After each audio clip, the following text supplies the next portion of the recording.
Minnesota sports entertainment. And we'll get to some old tweets exposed here as we do every Thursday as well. But let's dive more into this Wolves game. I mean, I felt at the end of that game last night when the Bucks are coming back, they're coming back, and it's like you're thinking in your head, this is, oh, God, come on. This is same old Wolves. Don't be same old Wolves. Don't be same old Wolves. And Chris Finch declines to call a timeout after the Chris Middleton 3. The lead has been cut to 2. And you can no longer just run the clock out and shoot free throws. Like, there's more than 24 seconds left. You have to get a bucket. And Anthony Edwards takes the ball up, waves off D'Lo, clears the lane, left-handed, underneath, great defender Chris Middleton, by the way, gets to the line, and then later goes and knocks down the 2 free throws. I mean, this might be hyperbole or me just, like, taking a bath in Wolves Kool-Aid. That move and the clutch free throws and a young guy just rising up on the road in a tough spot, it felt like I was watching a young Dwyane Wade. Like when Dwyane Wade came on the scene, early 20s, early 2000s, and he's getting to the rack on a regular basis. He's bringing energy, different personalities. But and Dwyane Wade, remember last year, Dwyane Wade's the one that came out and said, this dude has a chance to be a version of me that's better, because he's probably a better shooter early in his career. But I don't know. That was just such an unexpected. I didn't think they were going to win that game last night. They jump out to a 20-point lead, and you're like, whoa, okay. Amazing 48-hour turnaround from that Pelicans game. But Ant especially, I felt like I was watching the coming out party of one of the best players in the NBA at some point. He's not there yet, but at some point. So this entire team, it's 4 games in, okay. I get that. But this entire team feels very different. They feel like they're wired differently, because when the Bucks made that last run last night, for the last, I don't know, aside from the year that they made the playoffs with Tibbs, they lost that game. Like they always lost. They always lose that game. They always lost that game. They give up the 3, and then it's another 3 late, and then it goes to OT and they lose. And what feels different is it's not just in their play. And I think this is incredibly important if it sustains. It's the attitude. There is a different attitude surrounding, and I think it's driven by Ant and Pat Bev. And Finch. But I think the important thing here is, and this is where I don't care what Cat thinks his role is, because Cat is their best player. Like Cat's an incredibly talented person. It's his talent is undebatable. Like you can't be like, well, he's not that. No, he's that good. But I don't care what he thinks his role is, Phil and Dex, because in my opinion, he deep down in his soul sort of thinks that he leads the team, but he wants to follow. And so if the examples are set by Beverly, by Finch, by Ant, he will follow that. And I loved how he played last night. And imagine if he had played that way for the past 6 years. But I don't think that he had the right teammates. And this will go back to Jimmy Butler, when it comes to Cat, pressed all the wrong buttons. Like he didn't know how to get through to Cat. And the worst part was he didn't care. Mm-hmm. Ant, I don't think that Ant's doing it on purpose, but his approach is almost perfect. Like it's a fun-loving surface, but he's dead serious.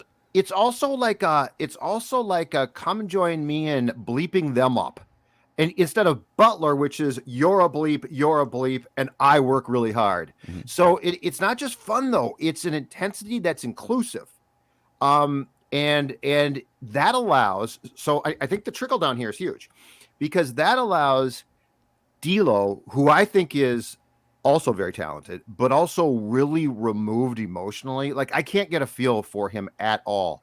But with having Chris Finch lead, Pat Bev, Ant, and then Cat, D'Lo can fit in himself. So I guess what I'm trying to say in a long-winded way here is the chemistry so far works. And I think that's really encouraging, because when's the last time that you looked at the chemistry of these players and this team and said, that's pretty impressive? Yeah, well, they've also had so much turnover. I mean, my God, part of it is they've never had the same roster for more than a year and a half. But but I mean, these guys, Butler alienated players. Yeah. He didn't bring them. He did it in Philadelphia too. Like, exactly. And Wiggins never gave a damn. Yeah. What's weird is Jimmy Butler and even Tom Thibodeau, they created a divisiveness within the team. Correct. And you could kind of sense this in Chicago, where it was like there were factions in the front office on the team. I'm talking not this iteration of the Bulls, but like 5 years ago. And it kind of felt like that here. It was like Jimmy Butler and Tom Thibodeau against Karl-Anthony Towns. Instead of, okay, we all have some different personalities. There's some young dudes. There's some veterans here. Like, how do we get this all to gel? And team building can be such a cliche thing, but I think you're right. Like they seem to have done, and it's 4 games in. But they seem to have done a really good job of team building. And these last couple games have illustrated that just because you have a clunker game, and they will have more. They might have a clunker at home against the Nuggets. Like they're not a honed, well-oiled operation like some of the other top teams in the NBA. They're gonna have moments like that second Pelicans game. Correct. But what do you do in the 48 hours after? What conversations are you having with each other? What are you saying publicly? And I love what they were saying publicly. I love what Anthony Edwards said after that Pelicans game. But so often, the last 15 years, even going back to like some of the Kevin Love and Ricky Rubio was the king of telling you what should happen after a game. Like, we need to do this. We're not doing this. Right. And then nothing would change because he wasn't a good enough player to actually impose the change. Right. Anthony Edwards is. If Anthony, now he got a little he only shot like 36% last night. So him saying after the Pelicans game, we need to stop pretending like we're the only 3 players on the team and spread the ball around. It's like he took some bad shots as well last night. So he wasn't perfect by any means, but for them to bounce back in that way and for the leaders of the team, Anthony Edwards to step up, Karl-Anthony Towns to shut his mouth for basically 48 minutes last night, not get caught up in the officials, and then D'Lo coming out right away. One of his favorite spots on the court is that little left elbow jumper, right, from like 15 feet. He came out right away last night and said, I'm going to go to my most comfortable spot, my Chris Paul spot. Chris Paul's more the other elbow. And I'm going to take this jumper and just get the mojo going early, 4 points early. So, like, those 3 guys came out, clearly made adjustments in those 48 hours, and Chris Finch was probably a huge part of it. And that's what you want to see. You don't need to be perfect every night, but how do you respond? And they did. And the Cat thing was huge. For Cat to come out, shut up, and play that game was huge. Because I don't know. So back to Jim Pete's point on the telecast last night. I don't remember if we have ever seen Cat play that game off a game like his meltdown game. Like he came out and he was completely professional. I mean, somebody got to Cat, which is great. That's awesome. But somebody said, "You're killing us. You're killing yourself." And you are. And this is what I don't know that Cat gets this, but if he's told it, it's fine. I don't think Cat understands the difference between intensity, which is awesome, and whining, which is not passion. Yeah, because he said, what did he say? I think what the fans don't understand, he said, was I play with a lot of passion. Yes, he said that to Marnie when he dropped the F-bomb. But then in the post-game press conference, after he calmed down, he actually went into more detail about what he had done to change it, which is great. Mm-hmm. But I don't think I've ever seen Cat that might not be the best game the Cat has played with the Wolves. I will say this unequivocally. It's the most mature game he's played. That's a good way to characterize it. It is the most mature. That was the game of a veteran who was playing a world championship team and said, bleep it. As far as sample size goes, let's talk about this, though. So yeah, they're 4 games in. They might be terrible. I don't think so, but who knows? They're not terrible. But they're officially not terrible. I can say that. But let me be clear where I think sample size, and I think that Dex will back me up on this, where sample size plays no role. Sample size plays no role in getting a feel for what the potential chemistry of the locker room is. That's instantaneous. And I'll give you the example. The 2020 Wild. You could tell, and it's why they got Suter out after, because they basically said it's good, it can be great. If Ryan's gone, the chemistry on this team is going to be great. But Dex, I think we talked about this on our show 3 or 4 games in last year. Benino and Ian Cole and that locker room pivoted. Cole? It changed. So Suter's gone, and then Spurgeon's happier, and now Foligno's an alternate captain, and over to Sekarash, and now back to Dupuis. But I think chemistry is you can quantify it and identify it very quickly. So I do think that's the difference between this team and previous Wolves teams, Dex. Yeah, I think the way Cat carried himself, Jim Pete said something, I believe there was like a Zen moment with him. Like he just had a different aura about him. And I think having guys like Pat Bev make a humongous difference. I also think Chris Finch, as much as I love Ryan Saunders as a human being, and I think I still think he has a future of being an NBA head coach and having an impact on this league like his dad did. Chris Finch just seems to also have a little bit more, I don't want to use the word maturity, but just understanding of situations. Him not calling that timeout, but him also calling that big timeout when there's a potential foul. I believe also like midway through the fourth quarter, the Wolves got a rebound, and he initially called a timeout because the Bucks were starting to roll a little bit. Great timeout.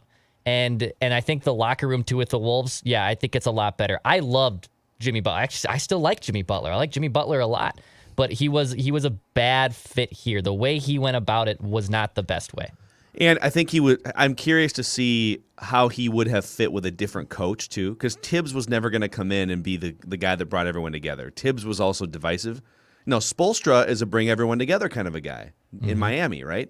So maybe, Jimmy Butler has expressed frustration in the last year since, they went to the finals, was that that was a year ago, which is amazing. Yeah. But 2 seasons ago. And he has been frustrated with some of the young players on that Heat team since, but like Spoelstra is able to kind of stop it from boiling over. Judd, did you bring up that offensive goaltend with Doogie? Or were you brought up a play with Cat? Oh, no, where Cat let Giannis drive and didn't foul him and got out of the way not to pick up the foul, not the offensive goaltend. Okay, the play that showed me that he brought a different demeanor to the game last night was the offensive goaltend. I think it was in the first half. Mm-hmm. And someone went up for a layup, and he's coming in for the offensive rebound putback, and it was a good call. Like the ball was on the cylinder, but it's the type of play where Cat, even if he knew it was the right call, 9 times out of 10 would flail his arms up in the air and yell at the official and what do you mean, and I'm waiting for it. Yeah. I'm waiting for it. Like you could see it coming. Like, oh, that's going to be an offensive goaltend. Oh, they called it. And I'm watching Cat thinking, oh, here we go. This is going to be the explosion. And he actually hit the ground. And so he hits the ground. Mm-hmm. Facial expression doesn't change. Yep. He gets up off the ground. Facial expression doesn't change. Yeah. He runs back to the defensive side of the court. And I'm like, yeah, dude. Yeah. And even if it was a bad call, okay. Like you're go into every game thinking to yourself, it's going to be about 5 bad calls against me tonight, whether I get called for a foul or don't get the benefit, and I'm just going to swallow it, and I'm going to be a cyborg, and I'm going to take it to this team. I think if he were to have gone into that game last night with the same arms flailing, temper tantrum demeanor as he showed in that second game against the Pelicans, they would not have won the game last night. They would not have built a 20-point lead. Nope. They would not have held the lead late. But because he stayed so dialed in, it probably helped him on an extra 5 defensive possessions. Probably helped him, collect himself and gather himself for an offensive possession, make a better pass. Yeah. Like him being dialed in is a trickle-down effect to the rest of the team, the rest of the game. It was great to see. I was like, oh my God, he's going to freak out. Wait, nope. Oh, okay. Nice job. Yes. And I love the fact that you could tell that completely from what you just said, his facial expressions, because we always get the pouty, what are you? And like, he's like, I can't believe I didn't get that call. And now I can't believe I didn't get and we didn't see that. And the most important thing potentially is this too, as Dukes alluded to, and he's right. Cat was rewarded for that. Like there were definitely 100% calls that would have gone against Cat late in that game that didn't. And the reason why was he kept his mouth shut. He didn't change his demeanor. And I hope he sees that because if this is him now, and look, this is a stretch because we're talking about changing basically 6+ years of behavior. But if this is what he can do now, just as far as a demeanor and to Phil, to your word, to be a cyborg, imagine the difference that makes, because there is a lot of positive emotion on this team. Remove the negative emotion from this team, and I think that's a switch that is flipped in an incredibly productive way. Yeah. This is the quote from Towns after the game. This is so he dropped the F-bomb with Marnie on Bally's on camera. And I don't know, he was a little haughty. I don't think he loved the question. I think he was kind of being like, dude, I'm not, his ego kind of kicked in. Yeah. I'm not different. I just play with passion. But then after the game, he said, quote, I understood the assignment when these guys look up to me and they look up to my attitude and my response to situations. So just being very, I guess you could say, stoic or not saying anything so I don't feed them the energy that they think it's okay to start doing that too. Bingo. Yes, dude. Bingo. But this is quintessential Cat, though, and if this is what he believes, it's great. That's fine. But what he's not saying is, and I don't know if he doesn't know it, if he didn't want to articulate it. What he's not saying is the reality isn't that the rest of the team starts to whine. It's that he doesn't get calls, and last night he did. So the reality is the person that Cat is helping the most is Cat, because they'll treat you like a superstar if you act like a superstar. Yeah. Here's more here.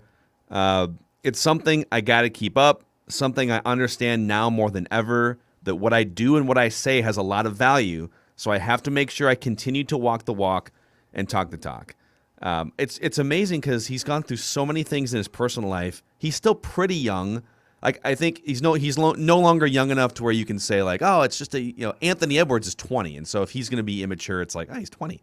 Okay, when you're 25 and you've been in the league for 7-8 years, okay, like you're still pretty young, but but I don't know that he has ever fully felt comfortable in who he is as a person. Like, he's always kind of felt like he's trying to figure out what he's supposed to do and say, and he's had a bunch of crap happen in his personal life, and he's had look at just like his professional instability too, with different coaches, and the guy that drafted him dies, and so maybe we saw a little blip of the old Cat in that Pelicans game, and I'm sure we'll see it again at some point.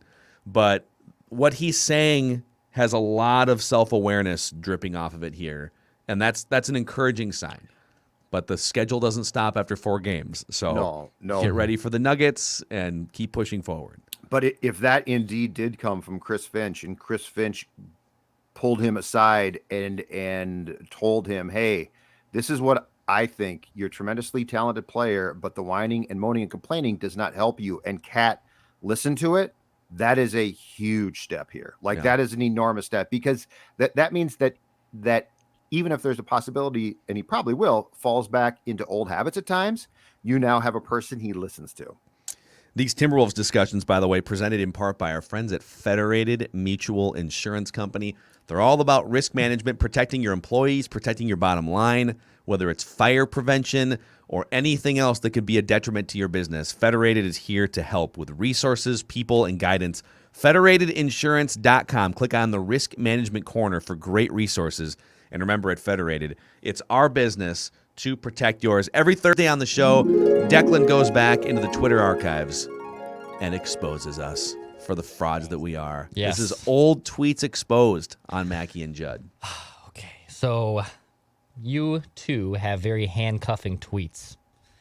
So I'm actually going to start with me. That has nothing to do with the Timberwolves like your 2 tweets do. Okay. So we'll start with me. I saw this as a Facebook status yesterday. Old Facebook statuses exposed also apply. Old takes exposed to old tweets exposed. I just have, I'll try to explain myself here, but I don't know if I can. So this was October 27th, 2010. My boy Troy Smith is starting on Sunday. And at this point, Troy Smith was, I believe, with the Niners, I think. I have to double check this. He might have been with the Ravens. I think it was probably the Niners.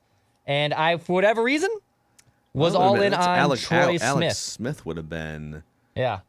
This was probably the last year of Singletary, because I believe Harbaugh came in 2011. So Singletary, I believe, was still running the show. Alex Smith was probably getting booed. It definitely was San Francisco. Yeah. Wow. Your boy? Why was he your boy? I have zero recollection of why Troy Smith was my boy. And this would have been senior year of high school. Yeah, this is October 2010, so this would have been my senior year of high school. But apparently Troy Smith was my boy and Troy Smith, very interesting. 2010 was the last time he ever played NFL football. Heyo. So Okay. All right. there you well, go. Troy Smith though. I wonder how he did in that game. Probably Yeah, not what was the date on that, Dex? Well, it said my boy Troy Smith starting on Sunday, October 27th. So whatever the corresponding Yeah. All right. game So was after that. here was Troy Smith's performance. Well, what's weird is that he had already started 3 games prior to that. And so this was his 4th start. So his 4th start was, I'm sorry, what was the date? October, you said. Yeah, Yep, October. Got it. Okay. I was looking at the wrong month. So he started on Halloween against the Denver Broncos. Okay. And he went 12 of 19. It was a 24-16 win by San Francisco. He went 12 of 19 for a touchdown, 196 yards, no interceptions, a 115.2 passer rating. Hey. He also ran the ball 4 times for 2 yards and a touchdown. Like a Not good a bad day. It's not a bad game. Not a bad day. How do All you right. how do you end up adopting Troy Smith though? That's what I would. Dude, I have No, so I many know you don't know. I'm just incriminating saying. quarterback It's takes. Random. Yeah, Random. it's incredibly random. Yeah. So many incriminating quarterback takes. All right. All right, old tweets exposed here. We'll go to Phil. Oh, boy. All right, so this was shortly after the Jimmy Butler trade. I'll give you the date. But the Wolves are awesome without Jimmy Butler, but imagine how better they'd be if they also gave Andrew Wiggins minutes to Josh Okogie. I think Okogie was a coach's November decision 27th, DNP last 28th. night. He was. I'm gonna tell you what. I stand by that. 3 years later, I still stand by that. That Andrew Wiggins Wolves was are awesome. so bad that giving his minutes to somebody else that isn't Andrew Wiggins would have been better for the Timberwolves. I stand by that. I just want to see mine that's handcuffed to this one. By the way, Josh Okogie was a starting player for this year's Timberwolves the first couple games. So. Yeah. And then I did a write that down that he'd get 6 or more shots, and he was a DNP CD last night. I am in the deepest write that down slump of my career. I might go down to like a Rochester podcast. Well, some of it was probably matchup. Like the Bucks are lanky and they got Giannis, and so like Vanderbilt has a better chance of grabbing some rebounds than Okogie does. It's Okay, on he'll me. be back. He'll be back in the rotation. And yeah, if, but I don't care. I predicted he'd get 6 or more shots last night. I don't care if he ever comes back now. And he if can sit D'Lo out the rest of doesn't the season.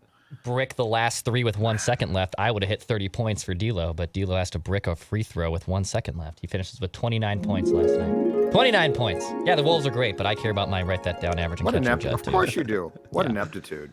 All right. All right, Judd, with his Okogie take, agree with your opinion, or with you on point 1 to Dane Moore, a friend of the show. Disagree with Tibbs on point 2. I love what Okogie brings to this team, and it's funny because if Tibbs could get past the fact Okogie is a rookie, Okogie is exactly the type of player Thibodeau should love. Wait, that's not funny. It's just sad. So you So, wanted more of Josh love you. Okogie. November Yeah. 18th, 2018. So both of you were like in almost lockstep here around the same time. You both love and I think we were Josh Okogie. we were both intoxicated by Okogie's energy. Yeah. He looks like he should be a great player. I didn't know he couldn't He shoot. shows flashes. And by the way, though, he By is the way. the type of player Tibbs would love. Well, yeah, he had Chris Dunn that was kind of similar, like he these loved guys that- hard-nosed yeah. energy players that can't shoot. And Tibbs, much like Zim in some ways, can't stand to play rookies. Listen, I gotta say, like, I don't think we were crowning Josh Okogie MVP. I'm gonna say Declan's inexplicable weird love for a 5th-round quarterback, Troy Smith, is the winner here today on Okay. Old Tweets Exposed. I would I'm gonna love- give you the win. I would just love to know like how do you decide Troy Smith of all people? Like I have could no get like idea. You a just latch on to Gopher- all quarterbacks drafted. Gopher quarterback I do. or something maybe. That would have been at the height of my Madden. I was huge into Madden games. Oh, Like okay. used to play online and play for money online. Wow. Like from Madden 08 to like Madden 13, I played religiously all the time. So I don't know if maybe I got in love with like the Niners or something on Madden 10, and I was like swapping out Alex Smith for Troy Smith because Troy Smith is probably like a faster video game quarterback, you know? Oh, yeah. So that is kind of connecting some dots here, but Very high school thing, yeah. Could very see high that. school thing. Very Yeah, high school thing. I could see that. Okay, Yeah. that at least makes sense. There it is. Old Tweets Exposed here. Declan with random quarterback takes. You guys loving Josh Okogie? Feedback Friday tomorrow. If you ever want to reach out with questions, comments, critiques about us, the show, you can always hit us up on the Score North app. and just go to that feedback tab at the bottom. You can send us a message. We collect them all throughout the week, and we respond back on Feedback Friday. And don't forget also about Vikings Vent Line right after Vikings Cowboys on the Purple Daily YouTube channel. It's the most interactive and fan-friendly show in Minnesota sports, and we're pumped for this game. This is going to be awesome. Today on Purple Daily, state of the Vikings offense, a lot to cover there, but the Timberwolves are back. The Timberwolves. I have a. Wave the Hold flag. on. Wait, hold on. Wave the hold flag. on, Wave the wild I flag. want to do a tease. Let's get it. All right. Timberwolves, I need a flag. We need a Timberwolves Monarchy. flag. Come on, help us out. Jeff, help us out. Send me a flag just like this one. Hopefully, He it's will. cleaner. Did you actually hit him up? Yeah. Yeah, send a note to Municky. I tweeted him last night. I said, Jeff, I got to have a Wolves flag, and it doesn't have to be big. Like, I don't want like a wall one. I want one. If my nephew can get a jersey, okay, I think you can get a flag. I know. I think you can get a flag. I just want to give them. It's not fair when you are going to win an LOB. It's not fair for me to be waving a state of hockey flag like in yours. I got to represent. All right, who's more likely to win a championship in the next 5 years? Twins or Timberwolves? Oh, I think it's Timberwolves because I think the Warriors are going to age out. Okay, can I tell you why? LeBron's going to age out. Can I tell you why I think it's the Wolves? Because I agree. I think it's if you get it right in basketball, you have to get less right to win a championship. And if they got Ant right. Right. But I mean, baseball, you've got to get the pitching right. You've got to get a lot of pieces right and then have luck. In basketball, if you get it right with like, let's say 3 guys in particular, and they don't get hurt, you got a fighting chance. I don't know though. Like the Bravos won 88 games. They knock off the Dodgers. They're 3 games away from winning a World Series. The Twins are just so far away pitching wise now, which is incredible to say that I just don't see it. But yeah, Dex, that's a good point too. You know, actually, this is a conversation maybe for another day. But our guy Jake Depew texted me last night, and he brought up this point. He sent a photo of Dan Gladden, celebrating down the third baseline, 1991, and he asked like, is it getting sad that we still celebrate 30 years ago a team that half the fans that watch weren't even consciously aware of was winning a World Series, and then the discussion turned toward, if you look at the last 30 years, are the Twins one of the more disappointing or worst franchises in baseball the last 30 years? Because remember, the 90s were just a wash. Well, they were literally garbage for like after 1990. Well, in 1992 they were good, but from 93 all the way to 2000 they were garbage. Correct.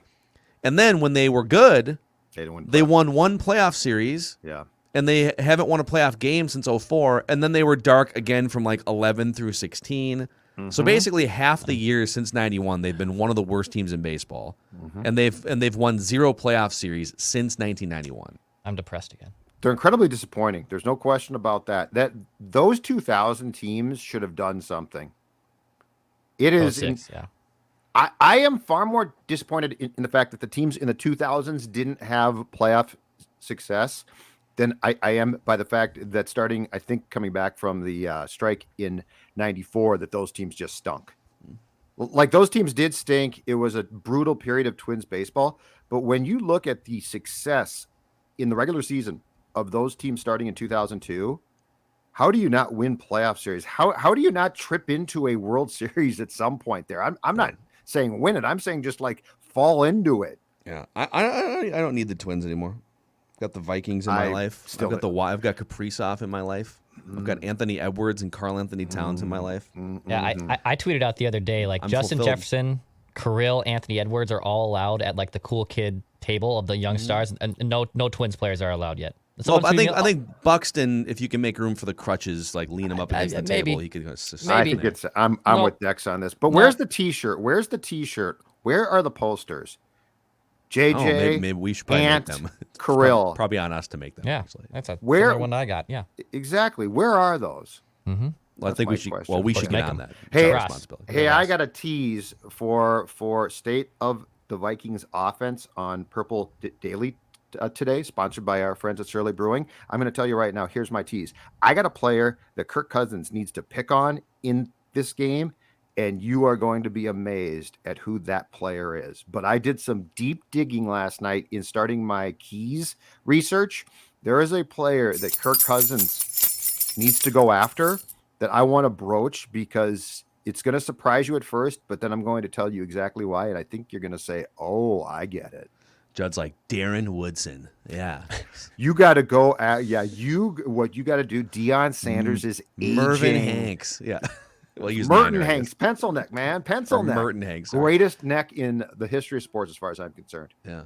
All right, that's a wrap. Mackey and Judd, 3 great necks on this show as well. Thanks for hanging out with us. Daily Minnesota Sports Entertainment. We just want titles, man. And the Wolves took a step in that direction last night.